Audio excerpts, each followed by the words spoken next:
ዘንድሮ ግን ምንድነው የምናየው? ምንድነው የምንሰማው? ኧረ ኡኡ ጉድ እኮ ነው። ምን ይሻላቸዋል የኢትዮጵያ ወንዶች መሆኑ? ምን ነካቸው? ሴቶቹም ወንዶችም ማለት ነው። እንደዚህ በጣም የሚገርመው ሀቂቃ። አሰላሙ አሌይኩም ረህመቱላሂ ወበረካቱ። የተከበራችሁ የሙ አቡበከር ቻናል ተከታታዮች ውድ እህት ወንድሞች እንዴት ናችሁ? ሰላም ናቸው? ከኔ ጋር ሁሉ ሰላም አልሐምዱሊላህ። እንግዲህ እንደምናየው ናሆም ከአንድ አይሉም ሁለት ሶስት ጊዜ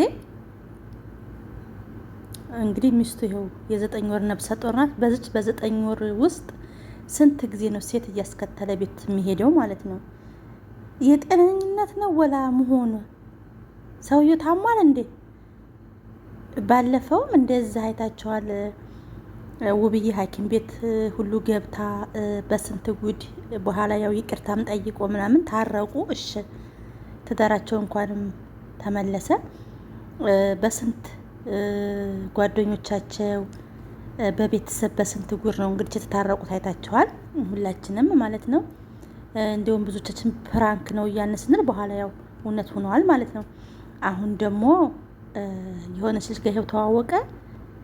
ተከትሎ ቤት አብራን ትኑር እንዴ! ምን አይነት ሰው ነው ይሄ? ሰውዬ ግን ጤነኛ ነው ወላ በሽተኛ ነው ልበል? ሴት ይዞ እየሄደ ቤት ውስጥ እኛ ጋር ትቀመጥ በሰላም ነው? እኔ አላቅም ሀቂቃ በጣም ነው የሚገርመውና በዚች በ9 ወር ውስጥ ባልሞላ ውስጥ በሰላም እንኳን ሚስቱ ወልዳ እስከምትገላግል መጠበቅ እንዴት አቃተው? ሴቶቹ ደግሞ ምን ጉር ነው? አረ ምን ጉር ነው እንዴ? በአገሩ ወንድ የለም እንዴ? እንደው ባለትዳር ወንድ ላይ ሄዳችሁ ፊት የምትሉ ሴቶች ማለት ነው ምን እየሆናችሁ ነው? ምክንያቱም ለዛ ለሚስቱ ያልሆነ ነገ ለኔ ይሆነናል ይሆነኛል የምትሉ ሴቶች አስተሳሰባችሁ ምን አይነት ነው? ምክንያቱም ሚስቱ እንደዚህ ደርሳ ሚስቱን ቤቱ አስቀምጦ አንቺን ይዞ ሲሄድ ቤት ውስጥ ነገስ አንቺ ደግሞ ይሄ ተራ ፈንታ አለመድረሱ ምን ዋስትናለሽ? ነገ በአንቺስ ላይ ይሄን ነገር አለማድረጉ ምን ዋስትናለሽ? እኔም ሴትን ብለን ለምን ማሰብ አቃተን? ሴቱና እንዴት ለሴት ማሰብ አቃተን እንዴ? እንደውም እንዲህ አይነት ወንዶችን እየያዙ በሳት ማቃጠል ነበር እሺ እያላችሁ የምትቀበሉ ማለት ነው። እርግጥ አንድ ሰው ካተስማማ መለያየት ያለ ነው። የትዳር ይፍረስ ብዬ ገዳፊ ባልሆንም አንድ ሰው ካተስማማ መለያየት መብቱ ነው። ግን ማ በዚህ ደረጃ ማ ቤት ሴት እያንጠለጠለ እየሄደ እንዴ! በጣም ነው ደስ የምትለኝ፣ በጣም ነው እንደዚህ የምትለኝ እያለ ማለት ነው። ሚስቱ ፊት ሲያወራት ደግሞ ፍቅር እያለ ምን ማለት ነው? አረ ሴቶቹም ልብ ግዙ፣ ወንዶቹም ልብ ግዙ። ከሁሉም ደግሞ ሴቶቹ ማለት ነው። ሴቱንን ሴት ላይ እንደዚህ የምንሰራ ሰዎች ማለት ነው። ነገ በኔ ላይ ነግበኔ አለ ማለት ነው። ወንድ እርግጥ ውሻ ነው፣ ሴት ፊት ነው የሚያየው። ግን ደግሞ ሴቶቹ ሴቱ ናችሁ። ይችል እንደዚህ ሁና በጣም ነው የሚከብደው ሀቂቃው ማለት ነው። እኔ ግን ያረገችለት ሀብል የሆነ ነገር ያለበት ይመስለኛል። ምክንያቱም ልብ ብላችሁ ቪዲዮውን ካያችሁት በእጇ 10 ጊዜ የሚነካው ምን የሚለው ሀብሉን ነው ማለት ነው። አንገቱ ላይ ያረገችለትን ሀብል ያ ሀብል ደግሞ ይውለቅ ሲባል ልጅቷ ጭራሽ አይወልቅም ነው እያለች ያለችው። እና እኔ ሀብሉን ስትሰጠው ራሱ የሆነ ነገር ያረገችበት መሰለኝ። በነገራችን ላይ እኔ ባላቅም እንደው ብዙ ሰው ሳስበው መተተኛ ይመስለኛል ማለት ነው። እንደ ጤነኛ ሰው ያለ አይመስለኝም። ሱብሃንአላህ። እና ምን ጉር ነው? ተመልካቹስ ምን ትላላችሁ? እኔ በጣም ነው የገረመኝ። ውብዬም በጣም ነው ያሳዘነችኝ፣ በጣም ማለት ነው።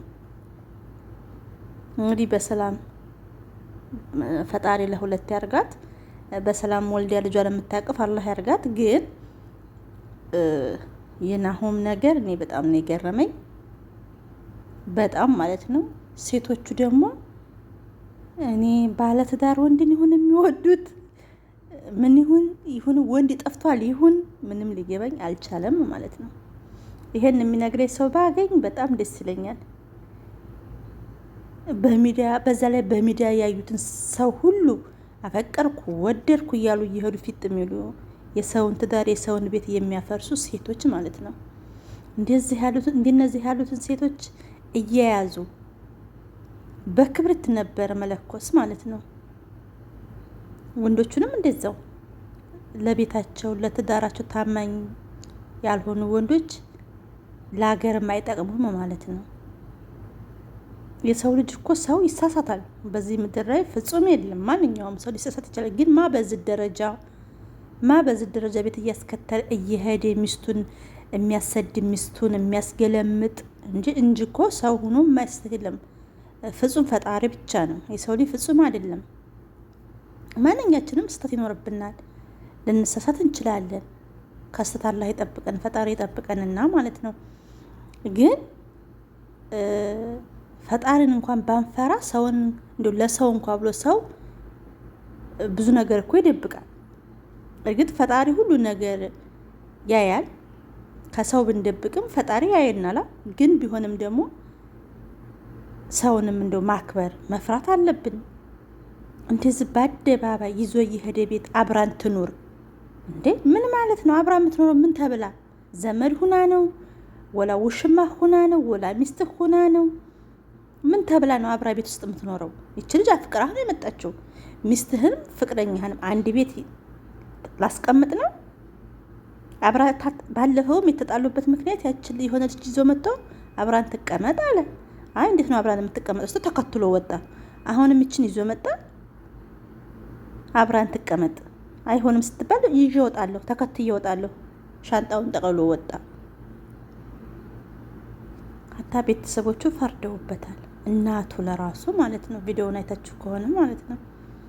እና ይሄ ሰውዬ ግን ጤነኛ ነው ትላላችሁ? ወላ ሀብሉ ላይ የሆነ ነገር አድርጋበት ይሆን? መድኃኒት አድርጋበት እንደሆን አላቅም። አላሁ አለም፣ መፍረድ አልችልም። ግን ሰውየው ጤነኛ አይመስለኝም። ጤነኛ ሰው አንድ ጊዜ ይሳሳታል። 2-3 ጊዜ የሚሳሳት የአሁኑ ጋር 3ኛ ጊዜው ነው። አንድ ጊዜም እንደዚህ የሆነ ልጅ የድሮ ፍቅረኛው ነኝ ብላ መታ ነበረ። እንደውም ውብዬ የዛ ጊዜ ልጅቷ ጋር ራሱ ይቅርታ ተባብለው የድሮ ፍቅረኛው ስለነበረች መጽሐፍ ቅዱስ ገዝታ ምናምን ሰታቱን ላይ ይቅርታ ተባብለው ተለያይተዋል። ባለፈው የሚሆነች ይዞ መጣ። እንደዚሁ አፈቅረዋለሁ ወደዋለሁ ብርም ስልክልኝ ኑራለሁ ብላ ያው ብሩ በስተት ሆነ። ሌላ ሰው ልካ በሱ ስም ሆኖ ነው እንጂ በሱ ፎቶ ምናምን ስለሆነና በሱ ስልክ ቁጥር ስለሆነ ነው እንጂ ያው ጓደኛው እንዳጭበረበራት ታወቀ። እሺ ያች ልጅ ይቅርታ ብላይ ተባብለው ህይወታቸው ወጣይ። ውብዬ ይቅርታ አረገችለት። ያው ትዳሬን ቤቴን አላፈርስም ብላ ማለት ነው 2 ጊዜ። አሁን 3ኛ ጊዜ ደግሞ ይዞ መጣ። ይች ልጅ ራሱ በጣም ጎበዝ ናት። ውብዬ በጣም ጎበዝ ናት። ማንም ሴት ብኮንም እንደዛ አትታገስም። ሰው 1 ጊዜ ያጠፋል፣ 2 ጊዜ ያጠፋል፣ 3 ጊዜ የመጨረሻ ነው። ስለዚህ ይሄ አይጠቅምም። ሲጀመር ናሆም ምንም አይጠቅምሽም። ውብዬ ልጆችሽን ፈጣሪ ያሳድግልሽ በሰላም አንቺም ወልደሽ ደግሞ የምታቅፊ ያድርግሽ። ናሆም ግን ነገ ራሱ ይቅርታ ቢጠይቅሽ እንደትታረቂ ነው እንደ ራሴ የምልሽ። ምክንያቱም በዚህ በ9 ወር ውስጥ ስንት ነገር አሳያት። ኧረ በጣም ነው የሚከብደው፣ በጣም ነው የሚያስጠላው። ልጅቷ ደግሞ አይኗን በጨው አጥባ ነው የመጣችው። አይኗን በጨው አጥባ። እንደውም የሆነ ልጅ ለራሱ አብሯት ነበረ። ያን ልጁ እንኳን አሁን ከርቶ ወደ ውብዬ ሆኗል። እሱም ደግሞ የከዳበት ምክንያት ውብዬ ያሳዝነው ሳይሆን እናቱ ወቅሰው ነው። እናቴ ባንቺ ምክንያት ሲል ነበር ትናንትና ቪዲዮ ላይ ፖሊስ ይዘውበት ቪዲዮ ላይ እንዴት አንተ ጓደኛ ይሁን አሳልፈት ትሰጠኛለህ እያለች ስትከራከረው ባንቺ ምክንያት እናቴ ጋር ልቆራረጥ ነው ሲላት ነበርና ልጁ ለራሱ ለውብዬ አዝኖ ሳይሆን እናቱ ተውብዬ ጎን እንዲሆን ስላደረጉት ይመስለኛል ማለት ነውና እሱም ሲናገር ዛሬ እንደሰማቱ ልጁ ወዶ አይደለም ልጁ ሲል ነበር። አንደኛ ጓደኛዋ ስለሆነ መጀመሪያ ላይ ጓደኛ ሆኖ ሙቤን ራሱ ደብድቦታል ልጁና እሱ የሚያውቀው ያለ ነገር ይመስለኛል። አላሁ አለም። ግን ሁላችሁንም ወደ ልቦናችሁ ይመልሳችሁ። አላቅም ሴቶቹም ወንዶቹም ልባችሁ ተመቷል። ኢትዮጵያ ያላችሁ ሰዎች ማለት ይሁን እኔ እንግዲህ የኢትዮጵያ ብር አስክሯችሁ ለኢትዮጵያ እያላችሁ ይሁን እንደዚህ የምታረጉት አላቅም። ሁላችሁንም ልቦናችሁን ይመልስላችሁ። ግን እንደዚህ አይነት ነገር የምትሰሩ ሴቶችም ሆኑ ወንዶች ልብ ግዙ ነው የምለው። በሌላ ቪዲዮ እስከምንገናኝ ወሰላሙ አለይኩም ወራህመቱላሂ ወበረካቱ። ናሆም ግን እስር ቤት ብትገባ ነው የሚሻለው እንጂ አንተ ብትኖርም አትጠቅምም።